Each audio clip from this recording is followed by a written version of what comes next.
KR Puram triple murder ಕೇಸ್ಗೆ ಮತ್ತೊಂದು twist ಸಿಕ್ಕಿದೆ. ಪೊಲೀಸರ ವಿಚಾರಣೆಯ ವೇಳೆ ಸ್ಫೋಟಕ ವಿಚಾರಗಳು ಬೆಳಕಿಗೆ ಬರ್ತಾ ಇದ್ದಾವೆ.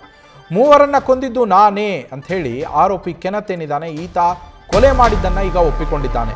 ಕೊಲೆ ಮಾಡೋದಕ್ಕೆ ಹಲವು ಕಾರಣಗಳನ್ನು ಕೂಡ ಈತ ಪೊಲೀಸರ ಎದುರು ಬಿಚ್ಚಿಟ್ಟಿದ್ದಾನೆ. ಶ್ವೇತಾಳ ಕುಟುಂಬಸ್ಥರು ಹಣಕಾಸಿನ ವಿಚಾರಕ್ಕೆ ನಮಗೆ ತೊಂದರೆಯನ್ನು ಕೊಡ್ತಾ ಇದ್ರು.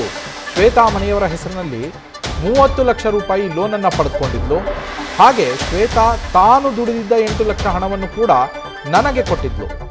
ಶ್ವೇತಾ ನನಗೆ ಕೊಟ್ಟಿದ್ದ ಹಣವನ್ನು ಕುಟುಂಬಸ್ಥರು ವಾಪಸ್ ಕೇಳ್ತಾ ಇದ್ರು. ಅವರ ಕಾಟದಿಂದಾಗಿ ಬೇಸತ್ತು ಕೊಲೆ ಮಾಡೋ ಪ್ಲಾನನ್ನು ನಾವು ಮಾಡಿದ್ವಿ.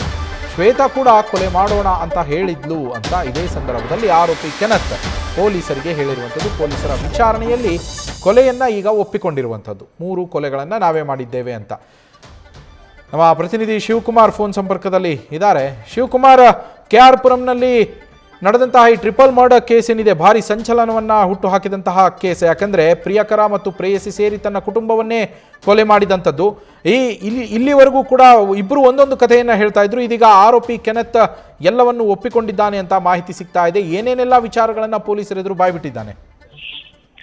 ನವೀನ್, ಕೆಆರ್ಪುರಂನಲ್ಲಿ ನಡೆದಿದ್ದಂತಹ ಟ್ರಿಪಲ್ ಮರ್ಡರ್ ಕೇಸ್ಗೆ ಸಂಬಂಧಪಟ್ಟಂತೆ ಆರೋಪಿ ಕೆನತ್ನ ಹೆಚ್ಚಿನ ವಿಚಾರಣೆ ಮಾಡುವಂತ ಕೆಲಸವನ್ನ ಕೆಆರ್ಪುರಂ ಪೊಲೀಸರು ಮಾಡ್ತಿರುವಂತದ್ದು. ಪ್ರಮುಖವಾಗಿ ಪೊಲೀಸರ ವಿಚಾರಣೆ ವೇಳೆಯಲ್ಲಿ ಆರೋಪಿ ಕೆನತ್ 3 ಜನರನ್ನು ಕೊಂದಿದ್ದು ನಾನೇ ಅಂತೇಳಿ ಆತ ವಿಚಾರಣೆ ವೇಳೆಯಲ್ಲಿ ಬಾಯಿ ಒಪ್ಕೊಂಡಿರುವಂತದ್ದು. ಅಂದ್ರೆ ಹತ್ಯೆ ಆದಂತದ್ದು ಕೇವಲ ಹತ್ಯೆ ಏನಾಗುತ್ತೆ, ಇದು ಈ ಹಿಂದೆ ಕೂಡ 2 ಬಾರಿ ಮರ್ಡರ್ಗೆ ಸ್ಕೆಚ್ ಅನ್ನ ಹಾಕಿರ್ತಾರೆ. 3ನೇ ಬಾರಿ ಇವರು ಕೊಲೆಯನ್ನ ಮಾಡಿರೋದಾಗಿ ಸದ್ಯ ಪೊಲೀಸರು ಮುಂದೆ ಒಪ್ಕೊಂಡಿರ್ತಾರೆ. ಪ್ರಮುಖವಾಗಿ ಈ ಕೊಲೆಯನ್ನ 3ರನ್ನ ಹತ್ಯೆ ಮಾಡ್ಲಿಕ್ಕೆ ಏನ್ ಕಾರಣ ಅಂತೇಳಿ ಪೊಲೀಸರು ಪ್ರಶ್ನೆ ಮಾಡಿದಂತ ಸಂದರ್ಭದಲ್ಲಿ ಕೆನತ್ ಹಾಗೂ ಶ್ವೇತಾಳಿಗೆ ಕೊಲೆ ಮಾಡುವಂತ ಉದ್ದೇಶ ಇದ್ದು ಕೇವಲ ತಾಯಿ ಮುತ್ತುಲಕ್ಷ್ಮಿ ಹಾಗೂ ತಂದೆ ಸೋಮಶೇಖರನ್ನ. ಆದ್ರೆ ಸುಪ್ರಿಯಾರನ್ನ ಕೊಲೆ ಮಾಡುವ ಉದ್ದೇಶ ಇರಲಿಲ್ಲ. ತಂದೆ ತಾಯಿಯನ್ನ ಹತ್ಯೆ ಮಾಡುವಂತ ಸಂದರ್ಭದಲ್ಲಿ ಸುಪ್ರಿಯಾ ಬಂದ್ಲು. ಹಾಗಾಗಿ ಅವಳನ್ನು ಕೂಡ ಕೊಲೆ ಮಾಡ್ಬೇಕಾಯ್ತು ಅಂತೇಳಿ ಕೆನತ್ ಪೊಲೀಸರ ಮುಂದೆ ಬಾಯ್ಬಿಟ್ಟಿರುವಂತದ್ದು. ಈ ಹಿಂದೆ ಶ್ವೇತಾ ಸುಮಾರು 30 ಲಕ್ಷ ಹಣವನ್ನ ಲೋನನ್ನ ಪಡ್ಕೊಂಡು ಅದನ್ನ ಕುಟುಂಬಸ್ಥರ ಹೆಸರಲ್ಲಿ ಲೋನನ್ನ ಪಡ್ಕೊಂಡಿದ್ದಂತ ಶ್ವೇತಾ ಅದನ್ನ ಕೆನತ್ಗೆ ಕೊಡುವಂತ ಕೆಲಸವನ್ನ ಮಾಡಿರ್ತಾಳೆ. ಜೊತೆಗೆ ಆಕೆ ಸಂಪಾದನೆ ಮಾಡಿದಂತ ಹಣದಲ್ಲಿ 8 ಲಕ್ಷ ಹಣವನ್ನ ಸೇವಿಂಗ್ಸ್ ಮಾಡಿ ಅದನ್ನು ಕೂಡ ಕೆನತ್ಗೆ ಕೊಟ್ಟಿರ್ತಾಳೆ. ಒಟ್ಟಾರೆಯಾಗಿ 38 ಲಕ್ಷ ಹಣವನ್ನ ಕೆನತ್ಗೆ ಕೊಟ್ಟಿರ್ತಾಳೆ. ಆದ್ರೆ ಬ್ಯಾಂಕ್ ನಿಂದ ಪಡೆದಿದ್ದಂತ ಲೋನ್ಗೆ ಸಂಬಂಧಪಟ್ಟಂತೆ ಬ್ಯಾಂಕ್ ನ ಸಿಬ್ಬಂದಿ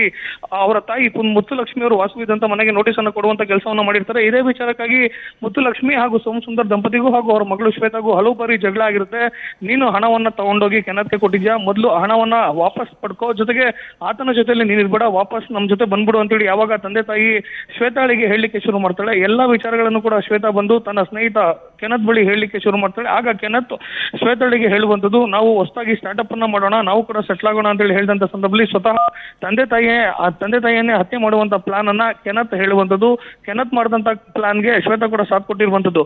ಒಂದ್ ಕಡೆ ಮತ್ತೊಂದ್ ಕಡೆ ಕೊಲೆಯನ್ನ ಹೇಗೆ ಮಾಡಬೇಕು, ಕೊಲೆಯಾದಂತ ನಂತರದಲ್ಲಿ ಹೇಗೆ ತಪ್ಪಿಸ್ಕೊಳ್ಬೇಕು, ಯಾವ ಆಯುಧದಿಂದ ಹತ್ಯೆಯನ್ನ ಮಾಡಿದ್ರೆ ಸಾವನ್ನಪ್ಪುವಂತ ಸಾಧ್ಯತೆಗಳು ಹೆಚ್ಚಾಗಿರ್ತವೆ, ಕೊಲೆಯಾದಂತ ನಂತರದಲ್ಲಿ ಪೊಲೀಸರು ಪ್ರಮುಖವಾಗಿ ಆರೋಪಿಗಳನ್ನ ಹೇಗೆಲ್ಲ ಪತ್ತೆಯನ್ನ ಮಾಡ್ತಾರೆ, ಪೊಲೀಸರ ಕೈಗೆ ನಾವು ಸಿಕ್ಕಾಕೊಳ್ಳೋ ರೀತಿಯಲ್ಲಿ ಹೇಗೆ ತಪ್ಪಿಸ್ಕೊಳ್ಬೇಕು ಅಂತೆಲ್ಲ ರೀತಿಯಲ್ಲಿ ಪ್ಲಾನ್ ಮಾಡ್ತಾರೆ. ಅದರಂತೆ ಕೊಲೆಯಾದಂತ ನಂತರದಲ್ಲಿ ಕೆನತ್ ಮತ್ತು ಶ್ವೇತಾ ಎಲ್ಲೂ ಕೂಡ ಪಬ್ಲಿಕ್ ಟ್ರಾನ್ಸ್ಪೋರ್ಟ್ ಅನ್ನ ಯೂಸ್ ಮಾಡೋದಿಲ್ಲ, CCTVಗಳನ್ನ ಅವಾಯ್ಡ್ ಮಾಡ್ತಾರೆ, ಆನ್ಲೈನ್ ಟ್ರಾನ್ಸಾಕ್ಷನ್ ಗಳನ್ನು ಕೂಡ ಮಾಡೋದಿಲ್ಲ, ಎಲ್ಲೂ ಕೂಡ ATM ಅನ್ನ ಬಳಕೆ ಮಾಡೋದಿಲ್ಲ.